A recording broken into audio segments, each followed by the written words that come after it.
Gepleyer Azatlyk Radiosu.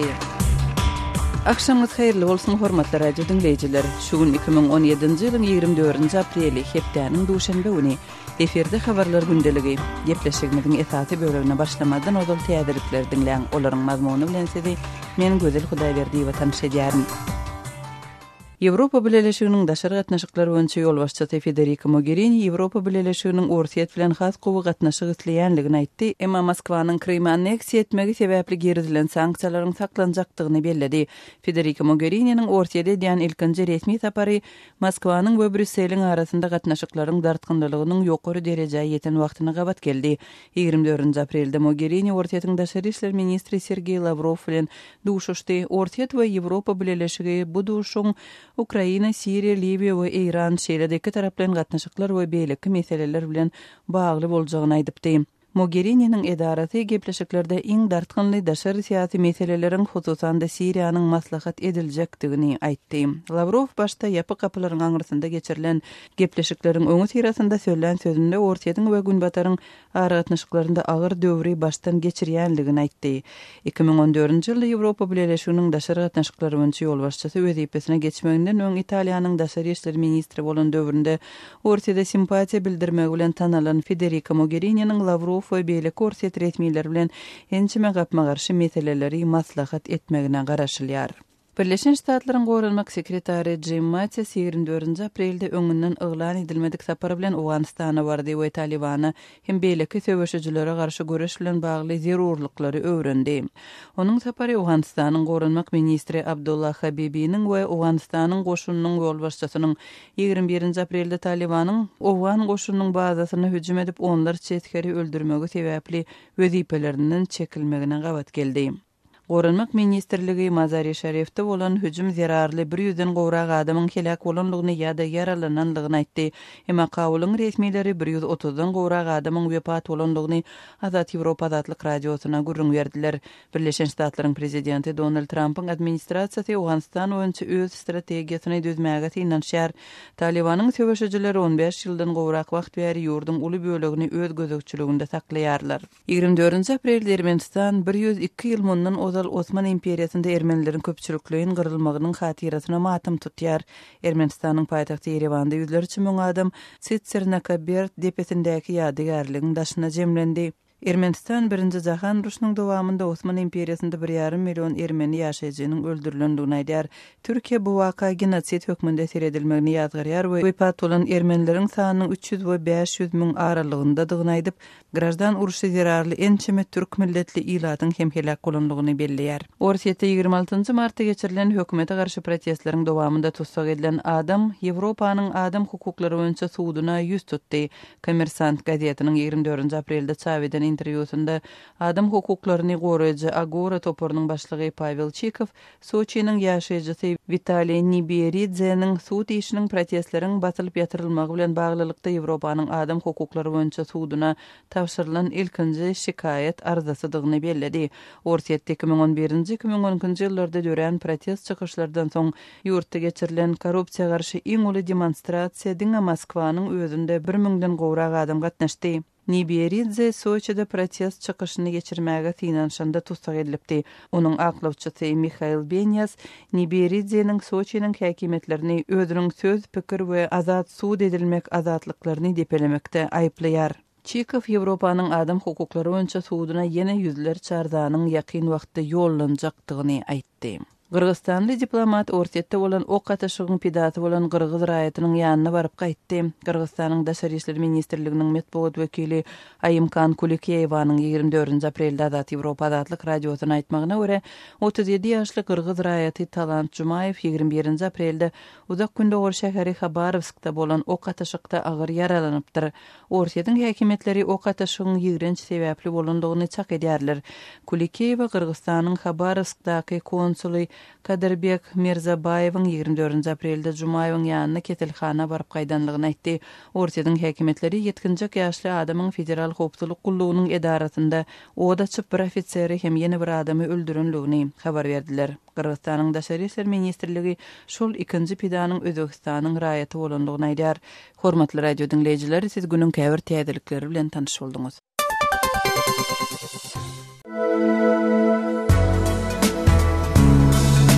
Adatlygy isleýän wagtyňyz isleýän ýeriňizde dinlemek isleýäňizmi?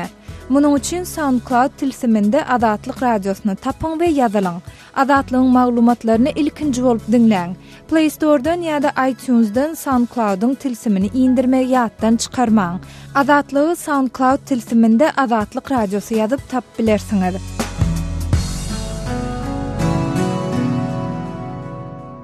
Gepleýär Adatlyk radiosy. Hormatly dinleýijiler, eferde siz bilen men Hudaýberdi Hally. Habarlar gündeligimize başlaýarys. Türkmenistanyň mali kynçylyklarynyň fonunu 6,17 milliard dollarlyk deska gurlar. Türkmenistanyň energiýa serişdeleriniň bahalarynyň gaçmagy bilen agyr ykdysady ýagdaý başdan geçirýänligi aýdylýan döwri türkmen häkimetleri şu ýylyň dowamyny umum bahasy 6,17 milliard dollarlyk deskalar açmagy planlaşdyrýanlygyny ma'lum etdi. Bu arada anny güni geçirilen hökümet maslahatyny gurrun edilip, gurulmaly deskalaryň sany hem tasdiklandy. Anyk haýsy deskalaryň girýänligi aýdyňlaşdyrylmadyk bu sanawy ozal prezident tarapyndan tasdiklanan we umum bahasy 6,17 milliard Amerikan dollaryna barabar 586 bina girýär. Mundan başga, Hazar deňiziniň kenarynaky awaza syýahatçylyk zolagyny hem ýene onlarça kotejin guruljakdygy ma'lum edildi.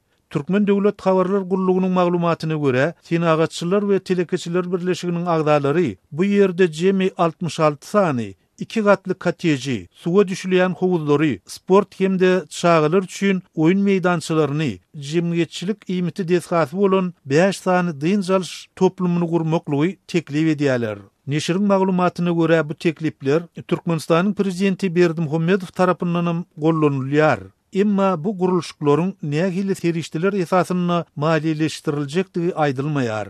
Ýeri gelende bellesek, ýokurdaky ençime milliard dollarlyk guruluşyk proýektleri aglawy ulevodorod serişdeleriniň eksportyna bil baglayan Türkmenistanyň neftiň hem gazyň bahalarynyň gaçmagy derarly ykdysady kynçylyklary çekýänligi aýdylýan pursatyna gawat geldi. Energiýa serişdeleriniň bahalarynyň peselmegi bilen birlikde häzir türkmen gazynyň Russiýa we Iran ugurlary boýunça aktyrylmagy bes edilip, ol häzir diňe Hytaýa eksport edilýär. Bu ýagdaýlaryň fonunda soňky döwürde Türkmenistanyň aýlyklaryň wagtyna tölenmeýänligi, iş stajlarynyň kemeldilýänligi, şeýle-de ady karitlarynyň dowamly gymmatlaýanlygy dogrusyny ýygyderli maglumatlar gelip başlady. Ýatlak geçsek, geçen ay Halkara Valyuta Fondunyň ekspertleri aşgabatdy bolup, Türkmen hökümetine döwlet çykdyjylaryny adaltmak maslahatyny da beripdi. Emma munyň ýa-da ýurtda bir näçe deskanyň şol sanyna ýer sport toplumlarynyň açylýanlygy habar berildi. Şeýle-de Türkmen häkimetleri aşgabatdy golf meýdanyny Hazarda emeli ady gurmak baradaky meýlini hem ma'lum etdi. Ýokurda beýan edilýän ýagdaýlaryň çägini Türkmenistanyň sentýabrda Aşgabatda geçiriljek Aziýada 2017 oýunlaryna hem giň gerimde taýýarlyk görýändigini bellemek gerek. Bu çären ýetlep gurulan Olimpiýa şäherji üçin adyndan 5 milliard dollar, täze aeroport üçin 2,5 milliard şemesi dollaryň karşylananlygy ma'lum edilse-de, beýleki çykdyjylar dogrusyny ilaty hiç hili maglumat berilmeýär. Gali berse-de Türkmen häkimetleriniň özleri ýurdun ykdysadyetiniň dowamly özgerip ösýändigini gaýta-gaýta tekrarlap, bar diýilýän mali kynçylyklar dogrusyny ilat köpçüligine jikmejik maglumat bermeýärler. Öz sebitingizde bolýan wakalar barada azatlyga maglumat bermek isleseňiz, bize hat ýollaň. Metbuat email belgisi gmail.com. Siz suratlaryňyzy we videolaryňyzy hem ýollap bilersiňiz. Azatlyk siziň şahsiýetiniňizi gizlenlikde saklar. Siz bolan wakalar barada maglumat beriň. Biz hem habar bereriz. Metbuat email belgisi gmail.com.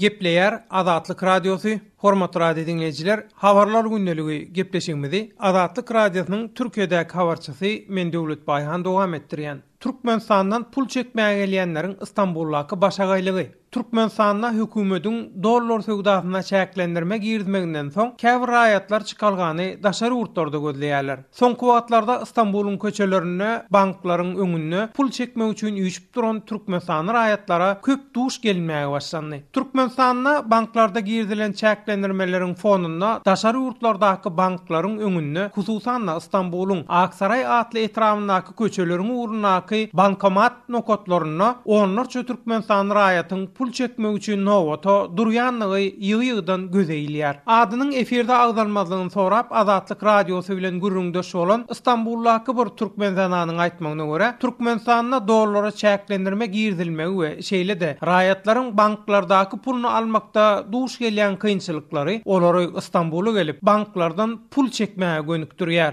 Şoň üçin hem İstanbulyň Ilaytada Aksaray etramyndaky bankomatlaryň öňüne üýşüp eýdip pul çekmäge synanşyk edýän Türkmenistan raýatlar soňky günlerde gaty köpelli. Türkmenistanda adamlar daşary urtlara çykyp bankdaky pulny çekip ýa-da ýany bilen gazal çykaryp onu satyp nağd pul öwürmek bilen pulsuzlyga çäre gözleýärler. Daşary urda gidip bilmeýänler bolsa tölegli ýagdaýda öz bank kartlaryny berip ýörüýte daşary urtlardaky bankomatlardan pul çekip getirip berýänlere bil baglamaly bolýarlar. Şeýle ýagdaýda adamlaryň eline geçmeli pulun 110 götürme olaýy daşary urt banklary we arada durýanlar tarapyndan kesilip alınýar diýip ol zenan Azatlyk radiosyna gurrun berýär. Ýatlap geçsek Türkmenistanda raýatlaryň bankdaky pullary hökümetiň berk gözegçiligi astynda tutulýar. Bankda viza kartlaryna manady resmi bakadan dollara diňe ähli dokumentler düzü bolan daşary urtlardaky studentlere we daşary urtlara söwda gatnaýan täjirlere öwürüp berýärler. Ýöne Azatlyk radiosy bilen gurrundeş bolan raýatlar inni dokumentleriň düzü bolaýanyna da bankdan puluny almaň barha kynlaşýanlygyny taýýarlar. Türkmenistanyň banklaryna täze girdilen düzgüne laýyklykda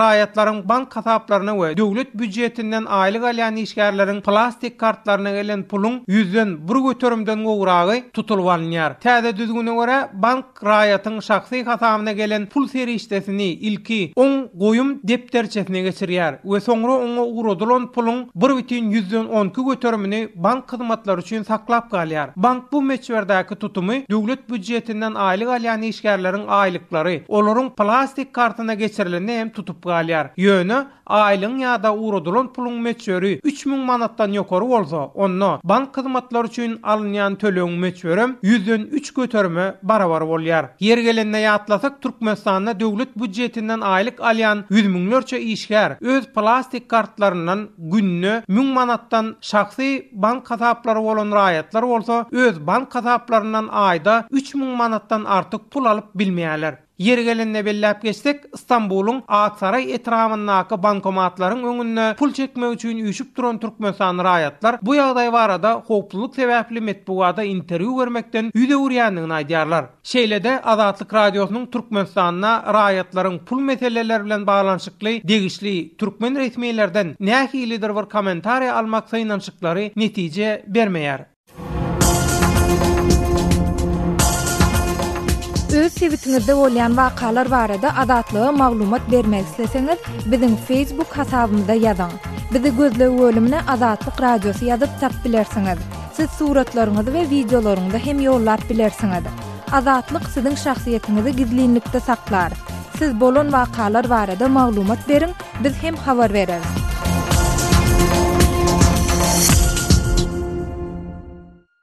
Gepleyer Azatlyk radiosy. Habarlar gündeligimizi dowam etdirýäris.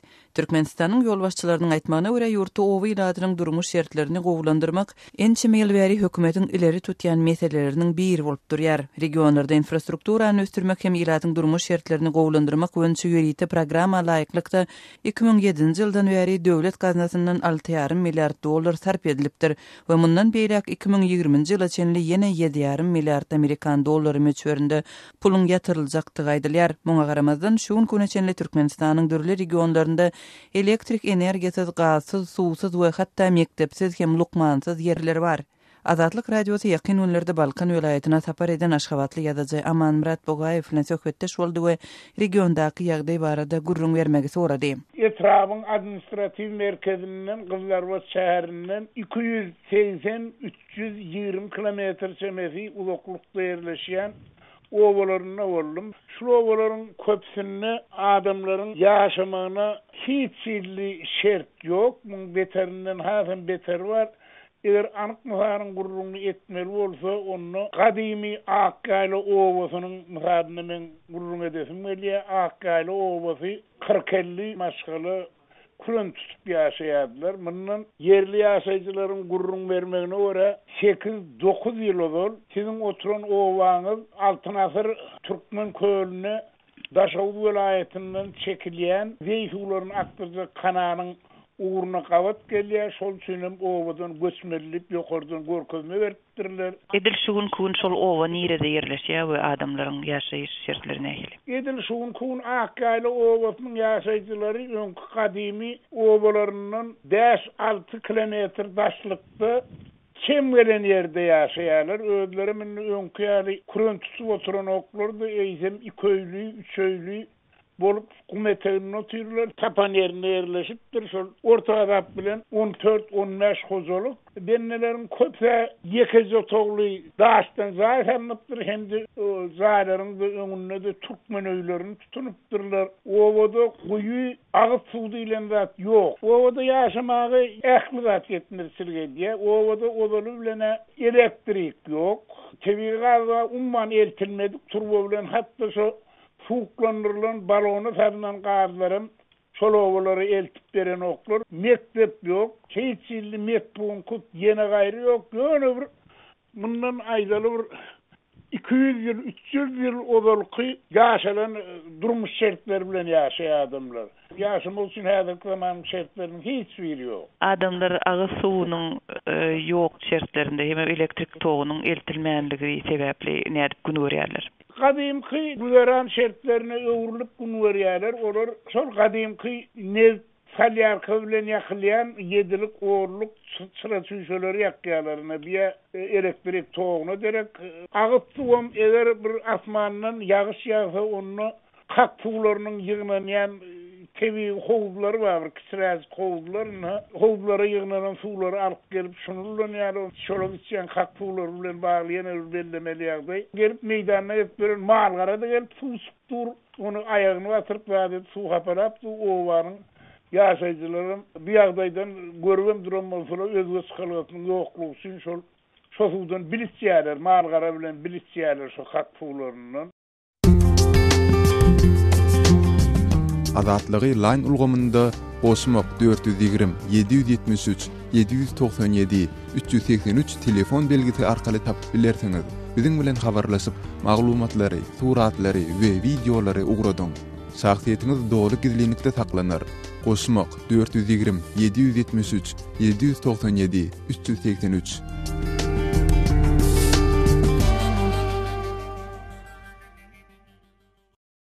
Gepleýär Azatlyk Radiosu. Hormatly dinleýijiler, efirde siz bilen men Hudaýberdi Hally. Türkmen ýol beledi, syýahata gelýänler barada ýürüýti gulluklary hasabat bermeli diýen maglumat bilen habarlar gündeligimizi dowam etdirýäris. Türkmenistana daşary ýurtly bir gelenni biz syýahatçy Git Tökmünni onuň ýanyna uzaklygyň bolup onuň hereketleri barada hupsuzlyk gullugyny günde azyndan 3 gezek maglumat bermeli bolýas diýip Aşgabatyň syýahatçylyk agentlikleriniň birini işleýänleriň biri Azatlyk Radiosyna aýtdy. Azatlyk Radiosu bilen şahsiýetini gizlin saklamak şerti bilen habarlaşan syýahatçylyk pudugynyň işgäri soňky döwürde daşardan gelýänler barada maglumat bermek talabynyň hasda güýçlenýändigini aýtdy. Bize hupsuzlyk gullugynyň ýürüýti adam bellenýär. Olar dowamly jaň edip ýanymyzdaky daşary ýurtly barada maglumat soraýar. Hupsuzlyk agentleri munyň bilen hem çäklenmän, özleri de bildirmeýän turist maşin bilen ýa-da bazarlarda alyjy bolan bolup ýazarlaýarlar diýip olup gurrun berdi. Onuň sözlerine görä, eger de maglumat wagtyna ýa-da syýahatçynyň aýlanýan ýerler barada dol gurrun berilmese, onda bellenen hupsuzlyk işgäri syýahatçylyk gidine basyş edip, oňa ýörüýti düşündiriş hem ýazdyrýar. Şeýlede, ol işleýän ýerine aýlygyň az, onuň gejikdirilip berilýändigini aýdyp daşardan gelenlere çaýhak hökmüni el sermeli bolýanlyklaryny da aýtdy. Meniň uly maşgalam bar, berýän aýlyklary olary eklemäge ýetenok. Başga ýerde işim ýok. Şol sebäpli yüzümüzü garaldyp, daşary ýurtly syýahatça çay haky diýip el serýärs diýip ol sözüne goşdy.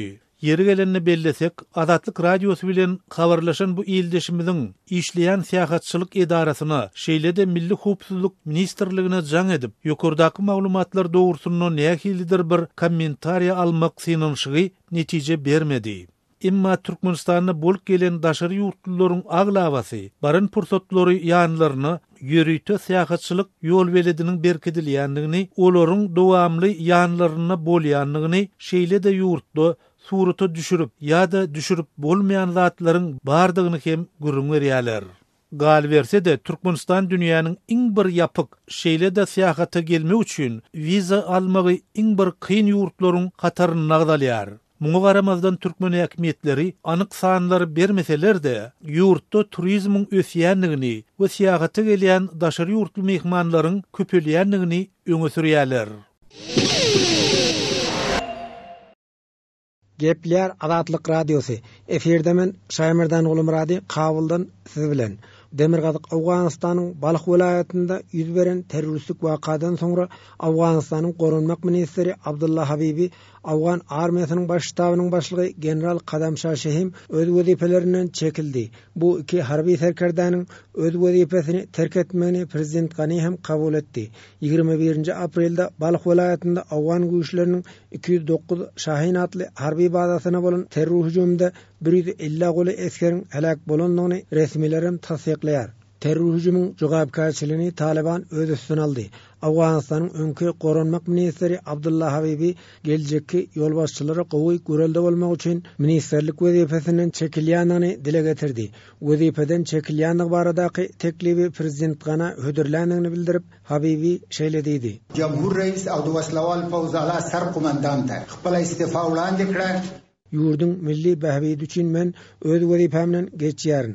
Awganystan kyn ýagdaýy başdan geçirýär. Balyk welaýatynda amala aşyrylan terroristlik hüjüm uly fajigadyr. Meniň ornuma başga bir tejribeli ýolbaşçy bellener diýip umyt edýärin diýip Abdullah Habibi aýtdy. Milli gaty pahatyr bandi aw dowatan Demirgazyk Awganystanda howpsuzlyk şertleri barha mewjudýar. Awganystanyň öňki Gorunmak ministri Habibi bilen Awgan armiýasynyň öňki baş ştabynyň başlygy Şehim arada Demirgazyk Awganystana safar edipdi. Olar ýygyna döner-dönmez Balyk welaýatyna ýerleşen Awgan armiýasynyň harby diwiziýasyna jeňçiler hüjüm etdi. 209 Şahin atly harby merkez Demirgazyk Awganystanyň 9 welaýatynda howpsuzlygy üptin etmäge borçludyr. Ýöne bu harby bazanyň özüne jeňçiler hüjüm etdi. Mümkin däl diýilen terror hüjümi amala aşyrmagy jeňçiler başardy diýip synçylar aýdýar. Şonuň üçin öz wezifesinden çekilýändigini Awgan armiýasynyň baş ştabynyň öňki başlygy Kadamşah Şehim bildirdi. Öz wezifesinden çekilýändigini prezidente peşkeş edendigini Şehim bellidi. Reis-i Cumhur muraca kardım. İstifayı bana bipazilen. Awganystanda ýolbaşçylaryň öz wezifesinden meýletin çekilmegine seýrek duş gelmek bolýar. Awganystanyň Gorunmak ministriniň wezifesine Tarykşah Behrami we general Şerip Yefteli Awgan armiýasynyň baş ştabynyň wezifesine wagtlaýyn bellendi. Öňki minister Abdullah Habibiň Awgan armiýasynyň öňki baş ştabynyň başlygynyň wezifeden çekilme haýyşyny prezident Ganynyň kabul edendigini prezident idarasynyň metbuat wekili Dawahan Menapal Azatlyk Radiosyna aýtdy. Difa weziri Beýdirip o istifawynyň ulusbaşary bolmaly. Harby bada edilen hüjüm barada ýörüýte bir derňew komissiýasynyň döredilendigini Awgan hökümeti eglan etdi. Öň Kabulda bir harby keselhanada jeňçiler hüjüm edipdi. Onuň derňewi boýunça da komissiýa döredilipdi. Emma komissiýalaryň derňewinden netije çykmaýandygyny bilermenler aýdýar.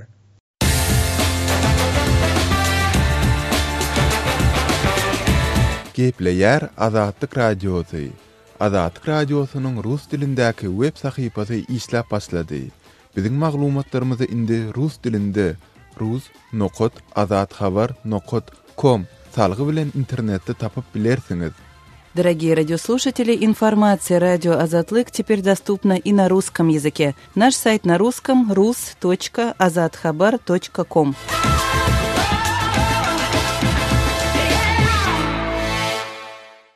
Gepleýär Azatlyk Radiosu. Men Aras Perwiş, biz programmamyzy dowam etdirýäris. Ýewropa Birleşiginiň baş diplomati Federica Mogherini özüniň Orsiýete ilkinji resmi saparyna başlaýar. Moskwa bilen 28 agdaly Birleşigiň arasyndaky dartgynlyk häzir ýokary derejededir. Iki tarapyň da aýtmagyna görä Mogherini 24 aprelde Orsiýetyň daşary işler ministeri Sergey Lavrov bilen duruşup, iki taraplaryň gatnaşyklar we beýleki meseleler bilen birlikde Ukraina, Siriýa, Libiýa we Iran hakda pikir alýar. Mogherini'nin edarasi onun Lavrov bilen gysagly daşary syýasy meseleler, aýratyn Siriýa konflikti hakda pikir alýşykdygyny aýtdy. Orsiýetyň daşary işler ministerligi hem Moskwanyň Ýewropa Birleşigi bilen hyzmatdaşlygy täzeden ýola goýmak boýunça düýpli gepleşiklere garaşýandygyny aýdýar. Ministerligiň beýannamasyna Orsiýet bilen Ýewropa Birleşigi arasyndaky gatnaşyklar kyn döwri başdan geçirýär diýilýär. Italiýanyň daşary işler ministeri Orsiýete duýgudaşlyk edýär diýen ady eýe bolan we 2014-nji ýylda häzirki wezipä gelen Mogherini, Lavrov we Orsiýetyň beýleki resmileri bilen türli garaýyş tapawutlary hakda hem pikir alýar. Ýewropa Birleşiginde durýan ýurtlar Orsiýet milli saýlawlara garşy diýip alada bildirýärler. Moskwa bolsa muny reddetýär. Gulmatar döwletleri Orsiýetyň 2014-nji ýylda Ukrainanyň Krym ýarymadasyny bir kanun özüne birikdirip, günnäger Ukrainadaky ýaragly separatistlere arka durmagyna jogap edip, Moskwanyň garşysyna sanksiýa girdiler. 6 ýyl bäri gozgulançylara garşy Siriýada barýan grajdanlyk urşunda da Orsiýetyň prezident Beşar el-Asadi goldamagy hakda hem nägilelik bar. Merkezi New York'ta yerleşen adam hukuklaryny gorap çykyş edýän Human Rights Watch guramasynyň Ýewropa boýunça direktori Filip Dem Mogherini ors liderleri bilen eşerdäki adam hukuklarynyň ýagdaýy hakda hem bir gürleşmeli diýär. Ol guramanyň internet saýtyna ors prezidenti Vladimir Putin eşerdäki ýagdaýy ulatmalyga synanyşyp, ors goşunynyň gözüniň alyna öz ýaranlar tarapyndan Siriýada we Ukrainada edilýän jinayetleri reddetýär diýip ýazýar. Dem Mogherini ors hökümetiniň garaşsyz mediýany, grajdan jemgyýetine degişli toparlary we başga pikirleri dymdyrandygyny ýatdan çykarmaly däl diýär. Ykdysady ýagdaýdan närazylyk barha atýan deňsizlik we korrupsiýa sebäpli ýaşlaryň köpüsi köşelere çykdylar diýip demeýär. Häkimiýetler muňa opozisiýon lider Aleksey Navalnyni we ýüllerçe adamy, şol sanyna bir näçe jurnalisti tutsak etmek bilen jogap berdiler. Dem şeýle Mogherini Ýewropa gymmatlyklarynyň öz tanqyçylaryny basyp ýatyrýan bir hökümet bilen hyzmatdaşlygy bökdýändigini aýdyn görkezmeli diýär. Hormatly radio dinleýijiler, şunuň bilen habarlar gündeligimiziň şu günkü sanyny geçirip gutarýarys.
Müzik